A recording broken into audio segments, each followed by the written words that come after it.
Bonjour et bienvenue sur cette chaîne dédiée au concours de la fonction publique. Alors si tu prépares le concours des IRA, je vais te donner ici 3 conseils pour aborder l'épreuve de cas pratique. Cette épreuve se veut résolument opérationnelle, tu le sais, et tu as une note de cadrage qui te précise exactement ce que ça veut dire opérationnel. Mais néanmoins, il y a des spécificités de cette épreuve, surtout si tu prépares le concours externe, peuvent te paraître assez difficiles à saisir. Alors je vais en souligner 3. Une première qui concerne la note elle-même, une deuxième qui concerne la partie proposition, car oui, on te demande des propositions, et enfin les annexes que l'on te demande de joindre à la note. Alors sur la note elle-même, ce qui me paraît vraiment important, c'est que ce soit dynamique. Dans le sujet, on va te donner un plan que tu vas suivre, mais au-delà de ce plan, ce qui est important, c'est de retrouver la logique. Si on te pose un cas pratique, c'est qu'il y a un problème. Ce problème, il faut le résoudre.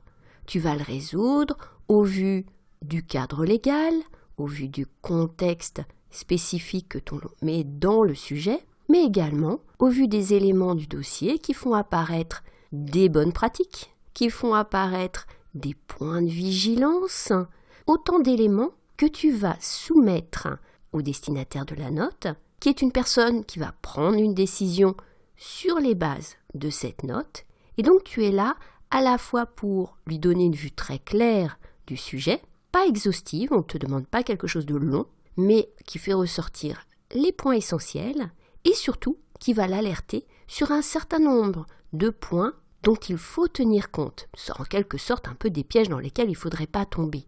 Ça peut être au niveau juridique, au niveau des acteurs, par exemple bien faire attention à la concertation entre les acteurs, typiquement quelque chose que l'on va retrouver dans le dossier.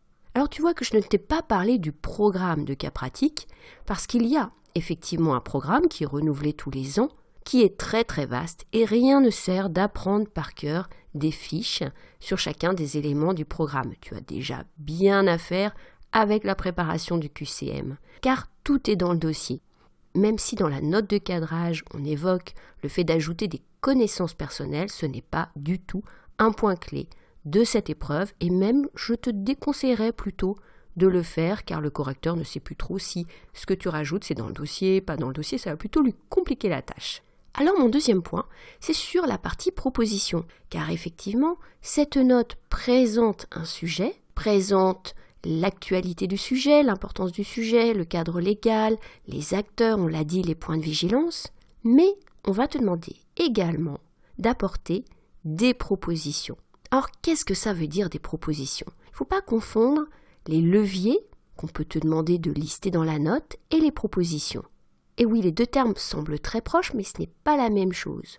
Dans la note, tu vas d'abord décrire les moyens d'action que les différents acteurs ont à leur portée pour résoudre un problème, ce que l'on appelle effectivement les leviers. Une sorte de boîte à outils que tu vas fonder sur les éléments du cadre légal, les éléments qui sont dans le dossier sur les pratiques dans d'autres contextes, par exemple une autre administration, une autre collectivité territoriale, etc.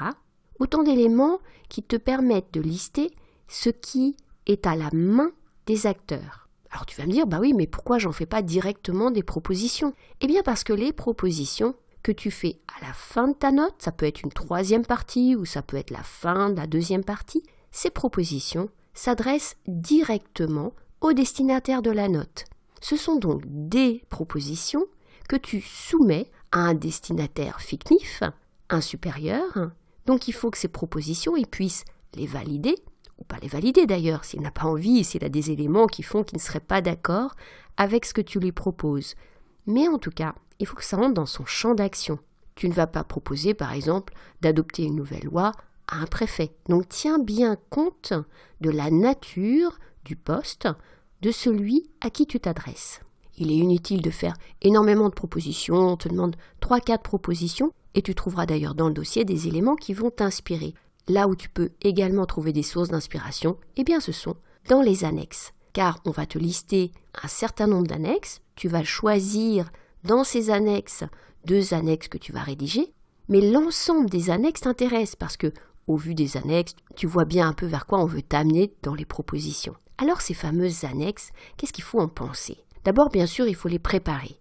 Ce sont des formats différents d'une note administrative. On va te demander d'adopter un style, une structure de document qui est différent. Donc il faut s'y préparer parce que c'est pas quelque chose que tu vas inventer comme ça. Rédiger une page internet, rédiger un communiqué de presse, rédiger un plan d'action, ça ne s'invente pas. Donc regarde bien, tu peux aller chercher sur internet tout simplement des exemples d'annexes au vu des sujets passés et au vu d'ailleurs des types d'annexes qui sont listés dans la note de cadrage. Tu trouveras aussi en description de ce podcast et en commentaire un lien vers un document dans lequel je liste aussi un certain nombre d'annexes et je donne des exemples. Ces annexes, il faut donc les préparer, mais le jour de l'épreuve, il ne faut pas y passer trop de temps. On ne sait pas exactement quel est le barème des correcteurs et donc le nombre de points attribués aux annexes. Mais au vu des bonnes copies, on peut se dire qu'on peut avoir une bonne copie sans avoir fait des annexes excellentes.